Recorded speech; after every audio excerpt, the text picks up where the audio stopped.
Sometimes when I'm lifting weights, I like to look over to people and tell them the power output of my body so that they are, one, impressed with that power output, and two, impressed with my physics. And I'm going to walk you guys through how you can figure out something like power and make sense of it. It's the rate at which work is done. So in equation form, it's the work over time. The units for power is joules per second, or this new unit, the watt.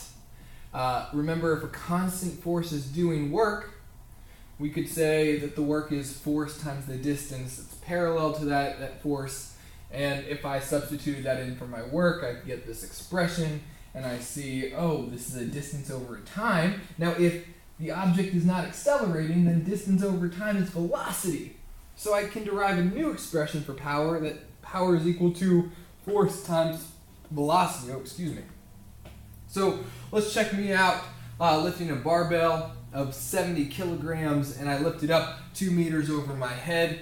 I push this barbell up in 1.5 seconds. So what's my power output? Well, I know down here the energy in the barbell is 0. Up here the energy in the barbell is mgh.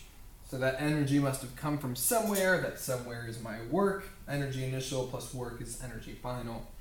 So I can solve for my work. I have a time. My wattage, my power wattage is 933 watts that I delivered to this barbell. Another example over here using power is force times velocity. If I push a box up a hill, I push at a constant velocity because, well, there's gravity acting in the other direction. In this example, I ignored friction. But given this situation, pushing up a box on a frictionless surface, I know that this force has to be the same as my x component of gravity. They will balance out. So my power is the force times the velocity, and that's how I would solve for it. And I think that it's kind of already been illustrated in this problem, but I'll just say it one more time. Power can be defined as the rate at which energy in the system is changing. So if the initial energy will equal the final energy unless the work is done, we can write this expression. We can rearrange it for work. And we would just put that in for work in the power expression.